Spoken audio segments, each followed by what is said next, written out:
នៅក្នុងវីដេអូនេះគឺខ្ញុំនឹងបង្ហាញអ្នកនរគ្នាពីរបៀបដែលយើងអាចធ្វើ style អក្សរងាយៗទាំង3នេះបានដែលយើងអាចប្រើបាននៅក្នុងការងារ design របស់យើងអញ្ចឹងនេះគឺជាសម្រាប់ style ទី1អ្នកនរគ្នាអាចធ្វើការវាយនៅអក្សរអីក៏បានដែរសម្រាប់ខ្ញុំគឺខ្ញុំវាយសៀមរាបហើយប្រើ font អីក៏បានដែរស្រេចចិត្តអ្នកនរគ្នាហើយ font ដែលខ្ញុំប្រើហ្នឹងគឺអាក្បាលធំ Freedom Plus អញ្ចឹងជំហានដំបូងពេលដែលយើងធ្វើការវាយអក្សរហើយ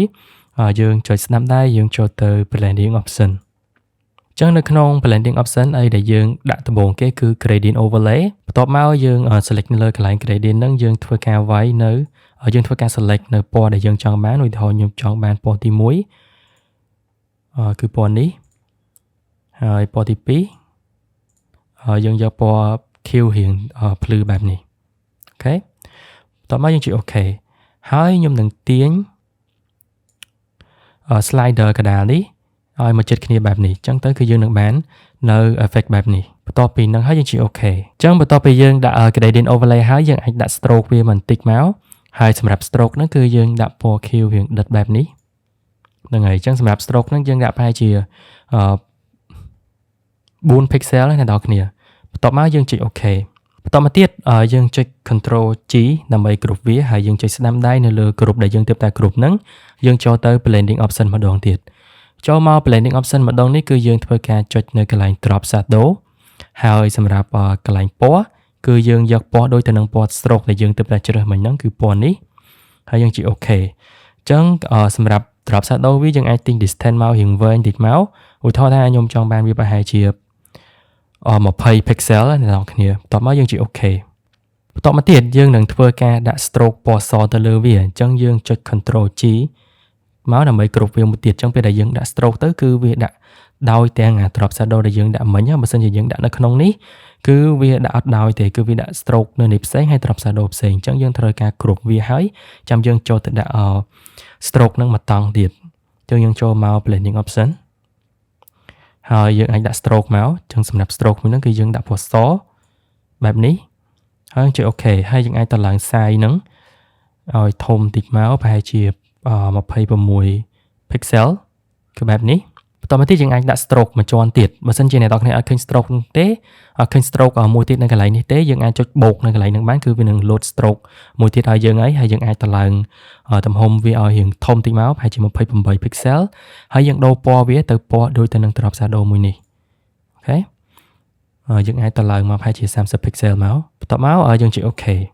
ញ្ចឹងយើងនឹងធ្វើការដាក់ drop shadow ទៅលើវាមួយតង់ទៀតអញ្ចឹងយើងចុច Ctrl G មកដើម្បីគ្រប់វាហើយនៅក្នុងគ្រប់នេះគឺយើងនឹងដាក់ drop shadow ដូចមិញហ្នឹងអញ្ចឹងគឺយើងនឹងបាន effect បែបហ្នឹងហើយយើងអាចដាក់ drop shadow ប្រហែលជា24 pixel មកបន្ទាប់មកយើងចុច OK អញ្ចឹងនេះគឺជា style អក្សរដែលយើងធ្វើបានមិញហ្នឹងគឺងាយស្រួលមែនតើយើងគ្រាន់តែដាក់ជាមួយនឹង blending option ទេហើយអក្សរទាំងអស់ហ្នឹងគឺយើងអាចធ្វើការអាច edit វាបានឧទាហរណ៍ខ្ញុំចង់ edit វាទៅអក្សរផ្សេងគឺយើងអាចធ្វើការ edit បានហើយអ្នកទាំងគ្នាអាចធ្វើការ save ដើម្បីឲ្យទុកប្រើវានៅពេលក្រោយទៅគឺបានហើយតោះឥឡូវយើងចូលមកដល់ style ទី2អញ្ចឹងសម្រាប់ style ទី2នេះវារៀងច្រើនជាន់ជាង style ទី1បន្តិចតែអត់អីទេអ្នកទាំងគ្នាអាច follow តាម step របស់ខ្ញុំបានអញ្ចឹងដូចគ្នាយើងវាយអក្សរសិនមកហើយយើងដាក់ពណ៌អីក៏បានដែរបន្ទាប់មកយើងចុចស្ដាំដៃយើងចូលទៅ blending option ខ្ញុំសូមទាញវាមកខាងនេះតិចអញ្ចឹងនៅក្នុង blending option ដំបូងគេគឺយើងដាក់ gradient overlay ហើយសម្រាប់ប្រភេទ gradient គឺខ្ញុំនឹងហើយសម្រាប់ប្រភេទ gradient គឺខ្ញុំអាចចូលមកជ្រើសរើសប្រភេទ gradient បែប3ពណ៌បែបនេះយើងអាចបើក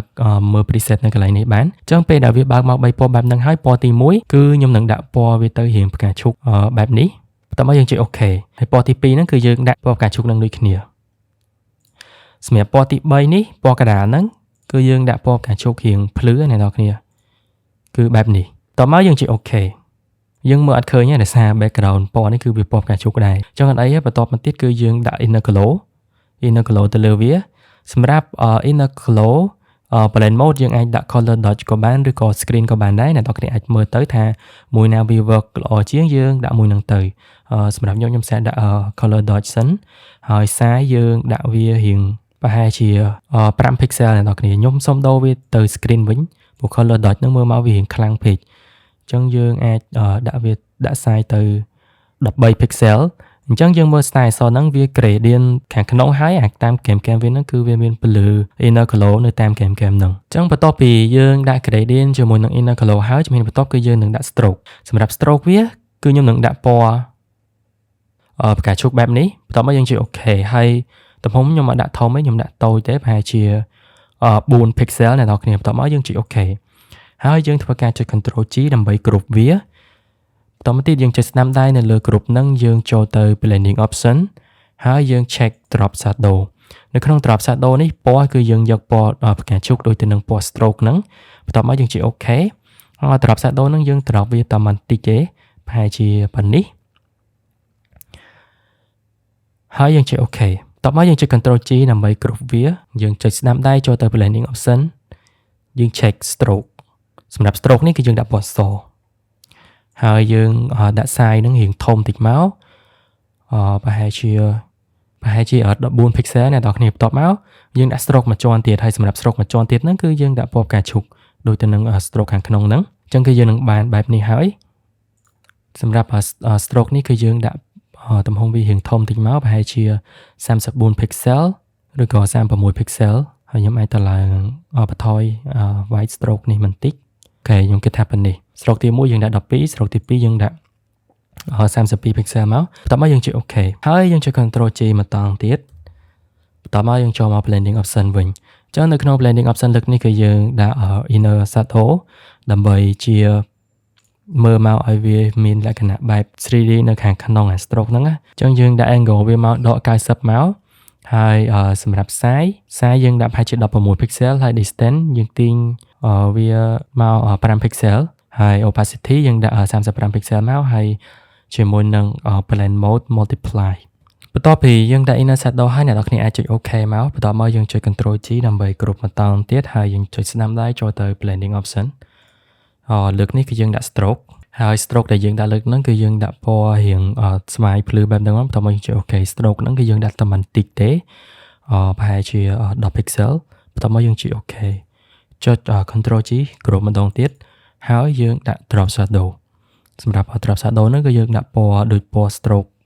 ផ្កាឈូកមិញហ្នឹងហើយយើងអាចដាក់ចម្ងាយវា distance ប្រហែលជា8 pixel បន្ទាប់មកយើងចុច OK អញ្ចឹងនេះគឺជា style ទី2របស់យើងអ្នកនរគ្នាអាចចុចធ្វើការ save ហើយវានឹងអាច edit បានទាំងអស់ឧទាហរណ៍នឹងចង់ទៅ edit GA ក៏បានដែរអូខេគឺយើងនឹងអាច edit បានឥឡូវយើងចូលមកដល់ style ទី3style នេះស្តៀង style ទី1ដែរអ្នកនរគ្នាគ្រាន់យើងដូរពណ៌ឲ្យជាមួយនឹង effect តិចតួចហើយអ្នកនរគ្នាធ្វើការវាយអក្សរសិនមកអក្សរនេះគឺខ្ញុំចេះតែវាយ random ទេអញ្ចឹងបើអ្នកនរគ្នាចង់វាយអក្សរអីទៅតាមការ design របស់អ្នកនរគ្នាអាចធ្វើការវាយបានបន្ទាប់ពីយើងវាយអក្សរហើយយើងចុចស្នាមដៃយើងចូលទៅ blending option នៅក្នុង blending option យើងដាក់ stroke មួយមកសម្រាប់ពណ៌ stroke គឺខ្ញុំនឹងដាក់ពណ៌មួយនេះរៀងទឹកក្រូចមកងឹតហ្នឹងបន្ទាប់មកយើងចុច OK ហើយ stroke ហ្នឹងខ្ញុំដាក់តូចទេប្រហែលជា4 pixel បន្ទាប់ពីដាក់ stroke ហើយយើងចុច OK យើងចុច Ctrl G ដើម្បីយើងដាក់ drop shadow ទៅលើវាសម្រាប់ពណ៌ drop shadow គឺខ្ញុំដាក់ពណ៌ដូចទៅនឹងពណ៌ stroke ហ្នឹងដែរហើយយើង drop shadow វាប្រហែលជា14 pixel បន្ទាប់មកយើងចុច OK បន្ទាប់មកយើងចុច Ctrl G ម្ដងទៀតយើងចូលទៅ blending option សារថ្មីបន្ទាប់មកគឺយើងដាក់ stroke សម្រាប់ stroke នេះយើងដាក់វារៀងធំដែរហើយពណ៌គឺយើងដាក់ពណ៌ទឹកក្រូចមកអញ្ចឹងគឺយើងនឹងបានបែបហ្នឹងហើយ style បែបហ្នឹងយើងដាក់វាប្រហែលជា30ឬក៏24 pixel បន្ទាប់ពីដាក់ stroke នឹងហើយដើម្បីដាក់ drop shadow បានយើងត្រូវគ្រប់វាម្ដងទៀតសិន Ctrl G មកដើម្បីគ្រប់ហើយអ្នកទាំងនេះចុចស្នាមដៃយើងចូលទៅ blending option សារថ្មីយើងចុច check drop shadow ទៅគឺយើងអាចធ្វើការដាក់នៅ drop shadow ម្ដងទៀតនឹងបានហើយអញ្ចឹង drop shadow ម្ដងនេះគឺខ្ញុំដាក់ប្រហែលជា24 pixel តែប៉ុណ្្នឹងទៅគឺបានហើយនឹងគឺជា style អក្សរទី3ហ្នឹងងាយស្រួលធ្វើមែនតើហើយយើងនឹងអាច edit វាបានដូចមិនអញ្ចឹងយើងអាច edit ទៅអីផ្សេងក៏បានដែរអញ្ចឹងវីដេអូរបស់យើងគឺមានប៉ុណ្្នឹងកុំភ្លេចចុច subscribe ផងដើម្បីបានវីដេអូថ្មីៗជាច្រើនទៀតអញ្ចឹងសម្រាប់អ្នកទាំងអស់គ្នាដែលចាប់អារម្មណ៍ចង់រៀនទៅនឹង Photoshop និងការ design poster អីគឺខ្ញុំណែនាំវគ្គ Photoshop Unlimited នេះដល់អ្នកទាំងអស់គ្នាគឺយើងមានការមានវីដេអូរៀនពីដើមទៅរហូតដល់កម្រិត កម្រិត advanced ហ្មងដែលយើងអាច design poster អីបានអ្វីហ្នឹងដែរគឺយើងរួមបញ្ចូលសំខាន់ៗដូចជាមេរៀន Photoshop ពេញតែម្ដងពីការប្រើប្រាស់ tool នៅមុខងារផ្សេងៗហើយជាមួយនឹងវីដេអូដែលអនុវត្ត design poster រហូតដល់ទៅ12វីដេអូអ្នកនរគ្នាហើយយើងនឹងមានការថែមវីដេអូ2វីដេអូរៀងរាល់ខែទៀតអញ្ចឹងសម្រាប់អ្នកដែលចាប់អារម្មណ៍អាចតាក់ទងមកតាម Telegram របស់ខ្ញុំបាន